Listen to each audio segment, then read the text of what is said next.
Assalamualaikum warahmatullahi wabarakatuh. Kami dari kelompok 12 yang beranggotakan saya Irawati Nurlatifah dengan NIM 201210192 dan rekan saya Irma Aprilia Agista dengan NIM 201210193. Di sini kami akan mempresentasikan makalah kelompok kami yang berjudul Hilangnya Alif Layyinah yang berada di tengah kata. Baik, langsung saja.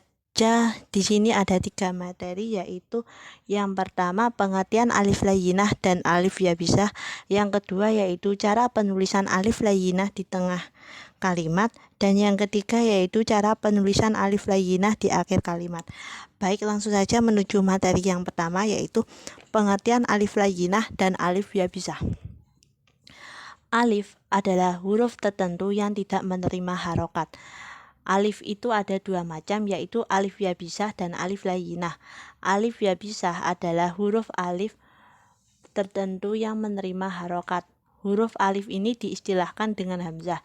Sedangkan alif layyinah adalah huruf alif yang tidak menerima harokat, dan ini diistilahkan dengan alif. Alif yabisah atau hamzah terdapat di awal, tengah, dan akhir kata. Sedangkan alif layyinah terdapat di tengah kalimat dan akhir kalimat. Contohnya seperti qala da'a. Cara membaca alif ini mirip dengan membaca alif biasa pada saat menjadi tanda baca mat. Namun demikian, untuk membedakan antara keduanya, alif mat dibaca dengan nada datar atau meninggi, sedangkan alif layyinah atau maksyurah dibaca dengan nada turun. Lanjut, yang materi kedua yaitu cara penulisan alif layyinah di tengah kalimat.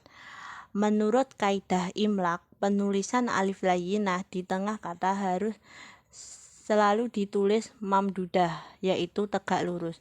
Kata yang berakilan alif maksurah seperti istofa, jika kemasukan dhamir di akhir, maka alif maksurah tersebut harus ditulis mamdudah, yaitu contohnya istafahu, karena letak alif berubah menjadi di tengah kata.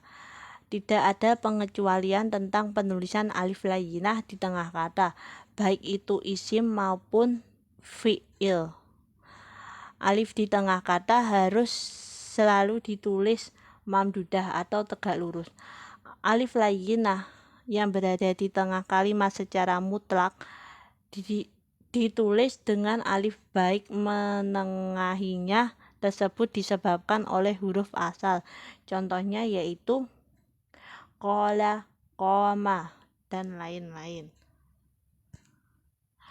Berbeda dengan uraian di atas, untuk pembahasan alif layyinah di akhir kata, kita perlu membagi kata menjadi 2 bagian. Yang pertama yaitu kata yang terbentuk dari 3 huruf atau sulasiyat, dan yang kedua yaitu adalah kata yang terbentuk dari 4 huruf atau lebih yang disebut dengan sulasi mazid. Kata yang terbentuk dari 3 huruf biasa disebut dengan sulasiyat, baik kata benda maupun kata kerja.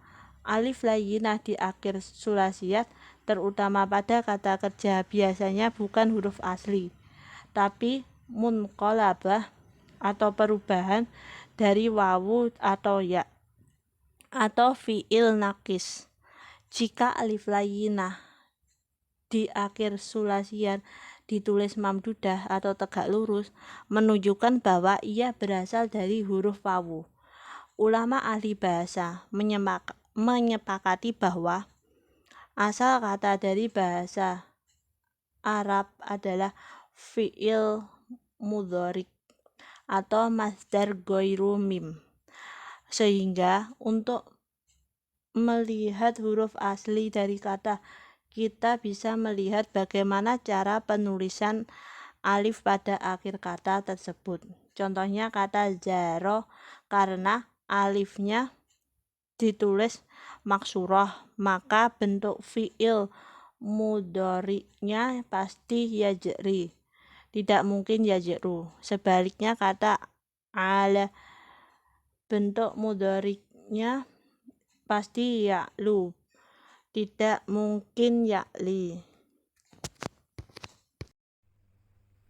Baik, saya akan melanjutkan presentasi dari Mbak Irawati, yaitu yang ketiga, cara penulisan alif layyinah di akhir kalimat.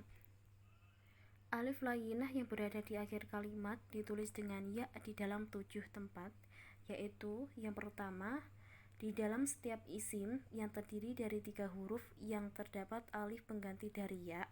Kalau alifnya mengganti wawu, maka ditulis alif. Yang kedua, di dalam setiap isim Arabi yang lebih dari 3 huruf dan huruf sebelum terakhir bukan ya, dan kalau huruf sebelum terakhir berupa ya, maka ditulis alif dengan secara mutlak. Yang ketiga, di dalam 5 isim alam ajami dan isim alam yang selain 5 isim alam ini ditulis dengan alif. Yang keempat, di dalam 5 isim mabni selain 5 isim mabni tersebut ditulis dengan alif. Yang kelima, di dalam setiap fiil 3 huruf yang alifnya mengganti dari ya, dan kalau alifnya mengganti wawu, maka ditulis alif. Dan ada sebagian ulama menulis bagian yang kelima ini dengan alif secara mutlak. Yang keenam, di dalam setiap fiil yang lebih dari 3 huruf, apabila huruf sebelum alif bukan ya, dan apabila berupa ya, maka ditulis alif karena benci berkumpulnya 2 bentuk ya.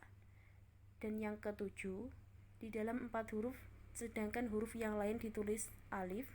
Dan di dalam keterangan di atas terdapat 2 kaidah yang umum, yaitu setiap alif yang berada di dalam kalimat yang fa atau ain fiilnya berupa wawu, maka ditulis dengan ya. Setiap alif yang berada di dalam kalimat yang ain fiilnya berupa hamzah juga ditulis dengan alif karena ulama benci kepada berkumpulnya 2 alif. Sekian dari presentasi dari kelompok kami.